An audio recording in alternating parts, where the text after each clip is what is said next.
Hello everyone, welcome to tonight's meeting of the Petitions and Representations Board. The induction loop is now operative. Members and officers, please remember to switch microphones on and speak directly into the microphone and switch off again after speaking. The meeting this evening will be live streamed to the public and the recording of the meeting will be available on the Council's website within 24 hours of this meeting. Please switch off mobile phones or put them on silent mode. If you need to use your mobile during the meeting, please leave the chamber and return when finished. So the first item on the agenda is apologies for absence. Do we have any apologies? Yes, Chair, we have apologies from Councillor Skeppelhorn. Thank you. And the next item is the minutes. So we've got the minutes of the meeting on the 13th of March 2023. Have those minutes been read and have we agreed those minutes? Since I was probably one of the only ones there, I agree. As was I, agreed. And the minutes of the 23rd of May 2023? Agreed. Agreed. The next item is section 106, but I don't think there's anything on that today. The next item would be disclosures of interest. Are there any disclosures of interest? No? Okay. Do we have any urgent business? None, Chair. Thank you. Right, so we'll go straight on to the reports. So the first petition is maintaining and securing Elm Tree Lane. I will hand over to the officer, Stephen, to report.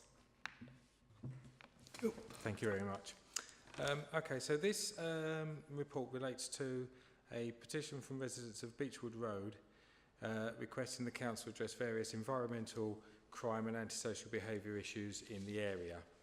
A total of 13 residents signed petition requesting this, and the petition highlights a number of issues in the area, which includes fly tipping, where it's stated there's been an aggressive uptick in fly tipping in the previous few months, dog fouling, drug abuse and untidy street, particularly overgrown shrubs, littered rubbish and no regular visits from the street cleansing team.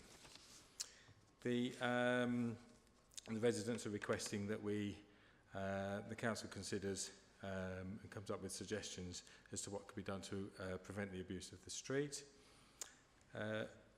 They've specifically asked the council to consider gating the entrance to Elm Tree Lane to prevent unauthorised vehicle entry, improving the lighting in Elm Tree Lane to increase visibility, and installing CCTV to deter fly tippers and dog walkers from leaving rubbish and dog fouling the street. So, in response to the petition, I carried out a visit to the site where I met the lead petitioner, and we walked up and down the street discussing the various issues. I took some photographs of the street, and you'll find photographs both in Appendix A and I think there's Appendix B, and there's various photos of the issues on the site. I also carried out a review of the council's data on fly tipping since 2015, and I obtained council and police crime and antisocial behaviour figures for the last 2 years for Elm Tree Lane and the surrounding areas. The outcome of those inquiries can be found from paragraphs 11 and 12 on the report. Overall, those inquiries suggested that both the crime ASB and fly tipping was relatively low in terms of reported incidents in that area. Whilst on the visit, there was no visible dog faeces or broken glass in Elm Tree Lane. There was some broken glass on one area of private land around a bin, and that's referred to in paragraph 16. So in conclusion, really there didn't appear to be any supporting evidence of the uptick in fly tipping or any significant crime or ASB in the area. In relation to the maintenance, the weeds and litter were dealt with a few days later, and the lane has now been put onto the schedule for routine cleansing. During the meeting, a blocked drain was also identified on there, and I'm advised by Highways that that will be dealt with as soon as possible in relation to getting that drain, that gullies cleared. So I've made recommendations as laid out in section 2 of the report, and obviously I'm able to answer any questions if you have any. Thank you. Do any members have any questions? No, Mr. Chair. Yes, Councillor Taylor? Are these all public rights of way? They're adopted highway. Sorry. So the I showed on there's a map in appendix. Oh, sorry. Oh, that is on. There's a map in appendix 1. So there is the entrance, and I sort of described in the report the layout. So you've got Compton Avenue. You've got a vehicle access, down Elm Tree Lane, which is a bit of a service road really. It's at the back of those properties. The far end, which is School Lane, that is actually only pedestrian access, so there's bollards across there, so there is no access, but there is public right of way down there, and as I say, it is also adopted highway. Following up on that, Chair, there seem to be garages. People parking their cars there, or is it just, I see one car parked there. Are they garages? Are they in use, or have they been abandoned? No, those are in use. So those garages are actually at the rear of the houses of the petitioners. So the petitioners' houses literally back on along the right-hand side of where that photograph is. That car, as far as I'm aware, belongs to one of the petitioners. The other thing to note is you see that there is a clear delineation between what appears to be highway and then the areas to the right. So some of that area immediately behind the garages is actually private land that belongs to the petitioners. One of the issues raised in the meeting is that fly tipping is taking place on the private land, and certainly the deposits on that land, of which there were 2, although one of them did appear to be from the property itself, were not on the highway, they were on the private land. Any other questions from members? Does the lead petitioner wish to speak? Go ahead. Hi, my name is Abdul. I'm the lead petitioner of this petition. First of all, thank you for inviting me. I've seen, and thank you for conducting the survey and producing the report. There are a few points I wanted to raise about this. The time when you did the inspection was the daytime. And of course, whenever we had these issues of fly tipping, dog fouling, we have been prompted, we've reported to the council. We usually use the Love Clean app, and there's been an instant response to that. Hence, the tidying up the streets actually happened, especially in the cases of fly tipping, quite instantly within a day or two. Which is why you have not been able to see those things. If you recall, me and the other neighbor, when we met you, we did actually pointed out that this is probably the cleanest of the street in the recent days. But of course, after that, some action have been taken. It's remained clean. The question to put up a gate at the entrance of the lane was not to cause any hindrance to anybody, but because we do need it, because we need the access to our garages or the rear of our property, but at the same time we don't want to leave it open for the fly tippers to have a field day, and that's been happening. I also would like to highlight that there is one street light which actually produces some light towards the street, but that's really not enough. It's at the end of the street. So that's one thing.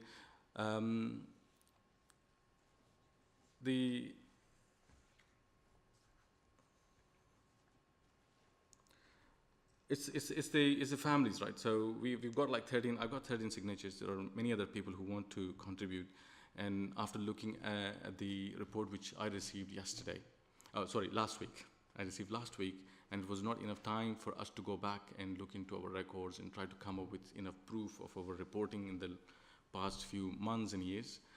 But we do have our records. We need to dig in, we need to find and produce to you. There's been mentioned that there has not been enough mention of the reports about the crime rate being low. I don't know at what point or what rate the crime has to go until we take an action. My house was broken into 2 years ago, and I also raised, and I can see it's mentioned in the report as well, about the fire being lit on one of the windows of a neighbor. And the group of young males gathering, especially when the weather is quite pleasant, and that's actually causing a sense of anxiety, and you can see them quite loud and causing this nuisance. And we as residents, we would like council to help us. And in my petition, at the end, we didn't just, these were the suggestions, but we are open to any suggestions that council has. And if there is anything that we could even proceed in a partnership, we are happy to contribute there as well. Thank you. Does the officer wish to respond, or? Just to clarify that the figures that we've obtained were from the police, so in terms of the antisocial behaviour and the crime figures, we relied upon Bedfordshire Police. In relation to the figures for fly tipping, they came from our own database, and that was a search that I conducted myself, and I did throw it sort of quite widely to see whether or not we could find any further reports, and that was all the reports that we were able to find. Yes, Councillor. If the petitioner has further information that they've compiled over a period of time, has that been taken into consideration also? Petitioner's not provided that information as yet to us. Is that something you could consider from the petitioner? They obviously are concerned about the environment they're living in. We would from the police. Yes, we would certainly. I mean, as I've sort of alluded to in the recommendations, recommended it be referred to relevant enforcement, which would be my team, for consideration. So if there is other evidence that could support some form of enforcement or preventative action, then that would be something that we would take into account, yes. So could I request then that information is seen by your team from the petitioner before you put an action plan together? Yes. Thank you. Any other questions or comments? No. Thank you. So it seems like... Francis. Oh, sorry, Francis, I didn't see you. Just on the issue that the petitioner has raised about the street light, is that one of the issues that's, sorry, that's been referred to the highways?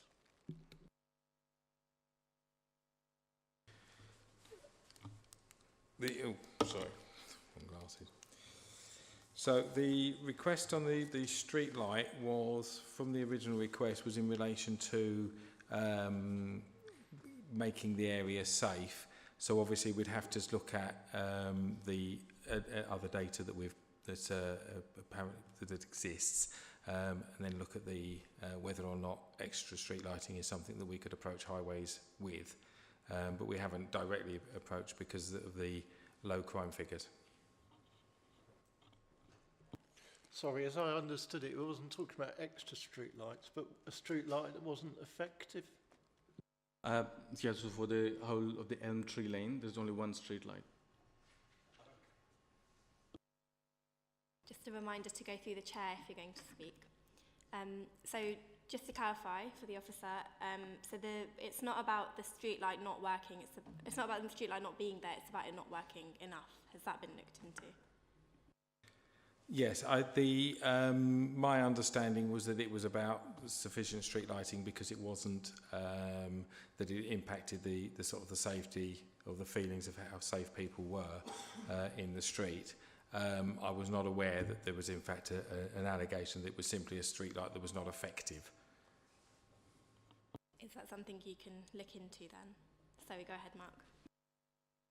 Hello, Chair. Sorry. Obviously, as a representative of highways, I've heard what's been said this evening. I can take that away with our street lighting team tomorrow. We can have a chat about it, and we can sort of come back to you with regards to once the street lighting team have had a look at it and seen what's there, whether it's effective, whether more can be done, and go back to you there. But obviously, not working with the street lighting team directly, I can't comment as to at this stage whether what's there is sufficient or not under the current guidance and that sort of thing. Okay.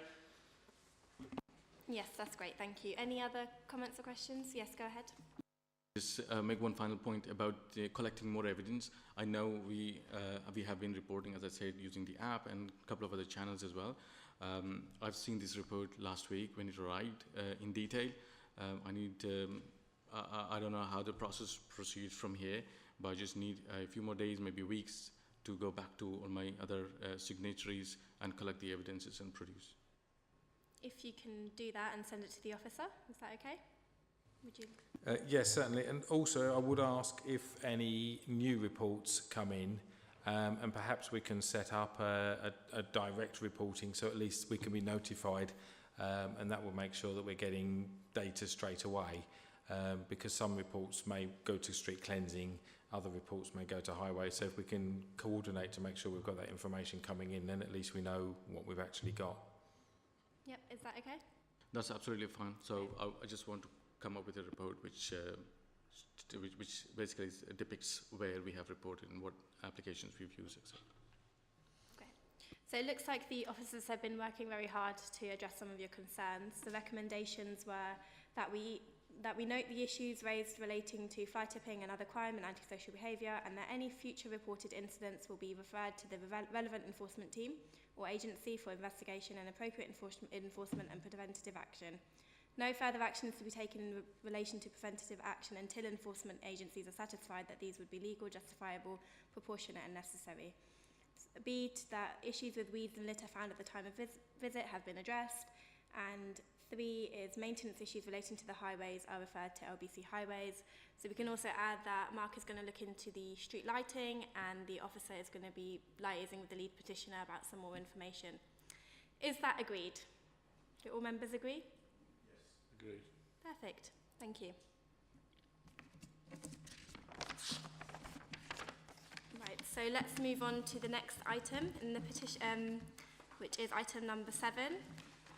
So this has come to Petitions Board before, I believe, and it looks like the recommendation, I will let Mark report on it. Thank you, Chair. This was discussed at the last Petitions Board meeting. The outcome of that was to carry out a speed survey to ascertain whether there is a speeding issue, whether it's perception of speeding along the road. Unfortunately, we've had some issues with our speed survey equipment, and we've not been able to undertake those surveys within this time frame. In short, they're sort of radar surveys. They're mounted to lighting columns, and the data is downloaded via tablet. We've had problems with the tablet and the software that are attached. They failed. We've had to order a new tablet. That's come into my office last week. We're trying to get the software uploaded as quickly as possible, and then it'll be a case of mounting the survey devices to the lighting column. So at this stage, I haven't got an update as such for the petitioners, other than it's still very much in the forefront of my mind. I do want to undertake the speed survey as promised, and I apologise that on this instance we've not been able to meet the deadline that we were set on this. Unfortunately, it was out of my control due to an equipment failure. Does any member have a question for the officer? Go ahead, Councillor. Is there only one piece of equipment that you rely on to use? So we have eight radar speed survey devices, but only one tablet that has the software to download the data from those. So yes, unfortunately, it's just the one bit of equipment.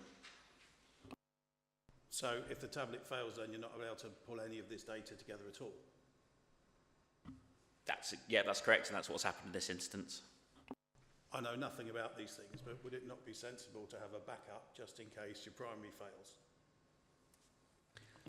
In an ideal world, yes, that would be something to do. Unfortunately, it comes down to costs and that sort of thing, and we just don't have the budget to have 2 tablets and what is a backup. I take that point. Councillor Taylor?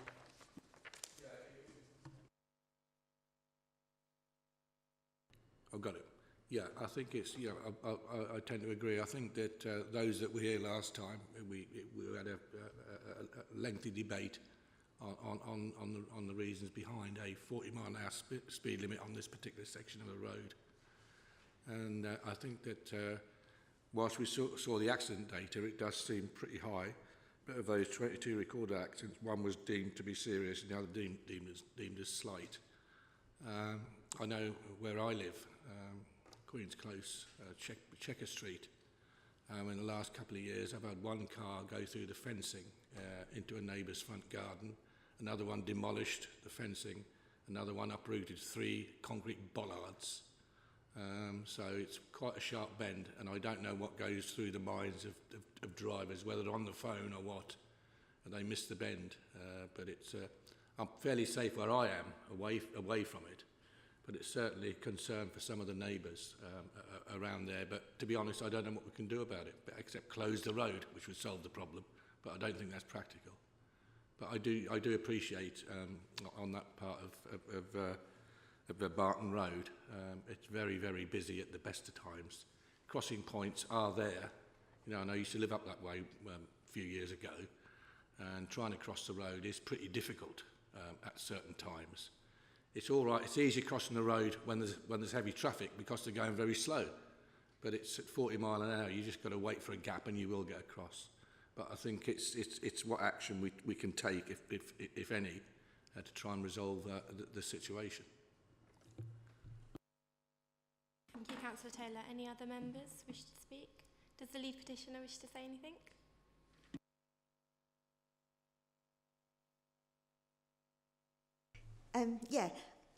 Disappointed obviously that we haven't moved any further forward than at the beginning of the year.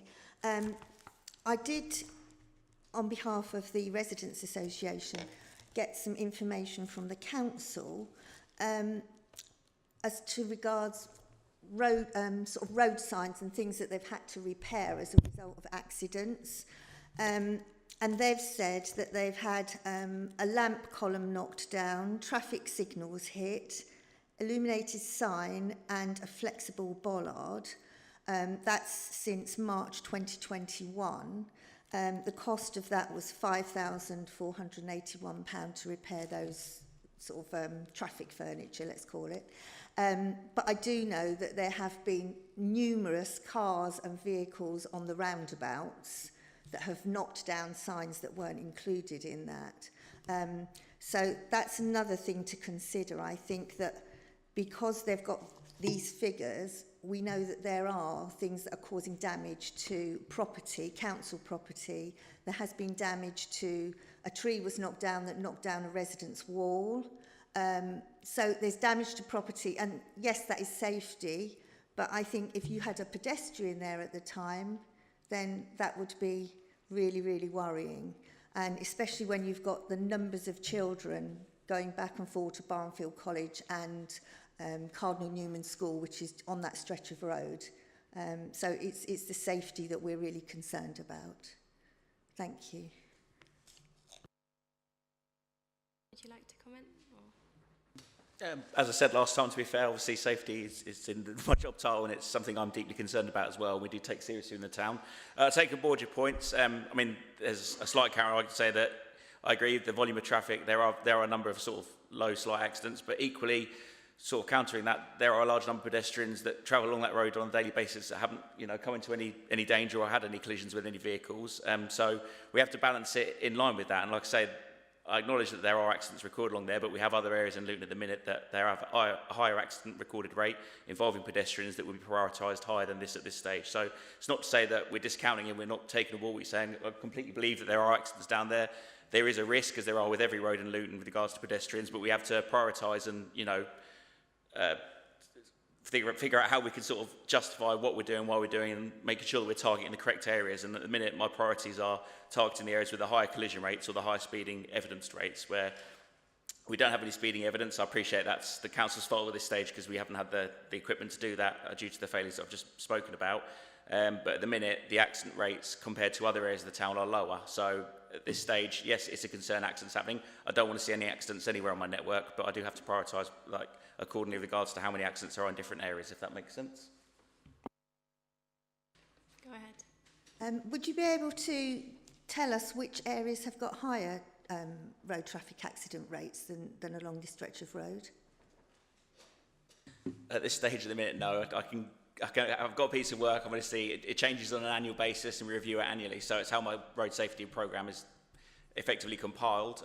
There's not statistics I can give you any one road right now that I would say is a significantly higher risk than this road, but it's the data that we do have, and that's how I compile my programme, if that makes sense. Thank you.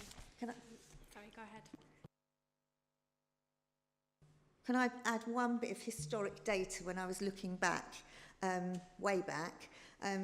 In 2005, the government said that local councils had to look at road speeds in their vicinity, and they had to be implemented by 2011. I'm just going to read you a couple of bits here, and I want you to remember the first one when you listen to the subsequent ones. New Bedford Road, oh no, we'll look at this one first. This is the bit of road we're talking about. New Bedford Road, Barton Road, north of Riddy Lane, Barnfield Avenue. Poor accident record and nearby schools, but on balance, existing restriction felt to be appropriate. So it was 40 miles an hour and it was kept at 40. New Bedford Road, just north of Riddy Lane, Barnfield Avenue. Poor accident record and residential college fronting the road. Previous request to reduce speed limit on this road, 40, reduced to 30. Icknield Way between Barton Road and Birmingham Road. Poor accident record and nursery school located on road, 40 to 30. Birmingham Road, poor accident record between Northwell Drive and Wallards Bank Drive, 40 to 30. So it was highlighted right back then that there is a poor accident record along the stretch of road that we want the speed limit reduced.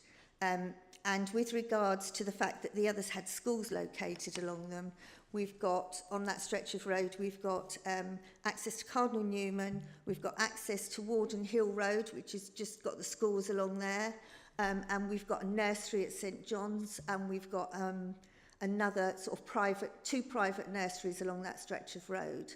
So in terms of looking at the educational establishments as a reason to reduce the speed limit, I think we've got a lot of that there, and I won't go into great detail here, but I did do like what I would call a risk factors along various parts of road, and along the part of road we're looking at, it had far higher risk factors in terms of schools, parks, garages, shops, than the other area of the A6 going from that point down to the town centre.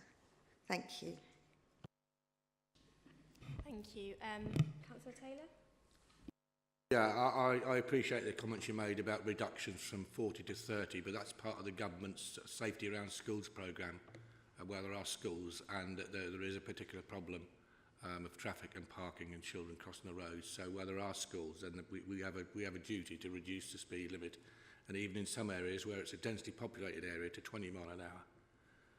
But I noticed that from Barton Road, Bedford Road, as a pedestrian, the sight lines are pretty clear. The road is fairly straight, so it's easy to see what is coming and going. And as you go to get onto one of the bollards in the middle of the road, you can actually see the traffic get onto that bollard and then look at the opposite traffic. So I've never had any difficulty crossing the road because the sight lines are pretty good. But there again, you know, I was of the opinion last time that I was quite happy with the 40 mile an hour limit, and I'm happy with it now. But certainly reducing speed limits where it's a densely populated residential area and there are large schools, we have an obligation to take action to reduce the speed and the potential accident levels there. Hi, can I just ask, in terms of the repairing of this tablet, what's the time frame and when can the traffic survey be implemented? Is there any thoughts around that to conclude some of this information?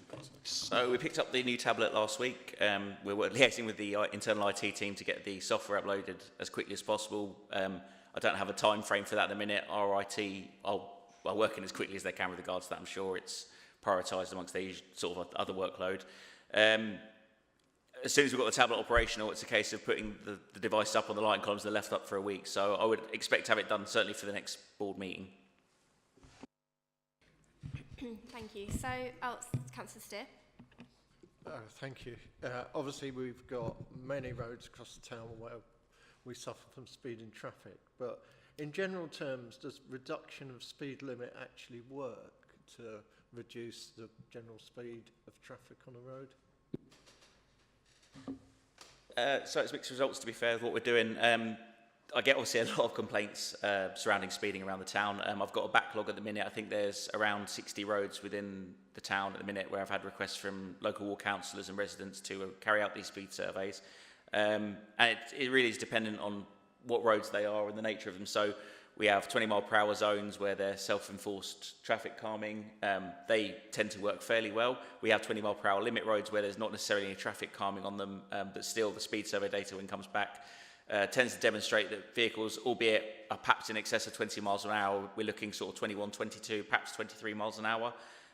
So as a general rule, I'd seen that to be fairly successful. The majority of the 30 mile per hour speed limit roads, the majority of people do travel along them. We use something called the 85th percentile speed, which is the speed at which 85% of the traffic is travelling at or below when we're measuring these speeds, which is thought to be the design speed when we're undertaking carriageway and highway design.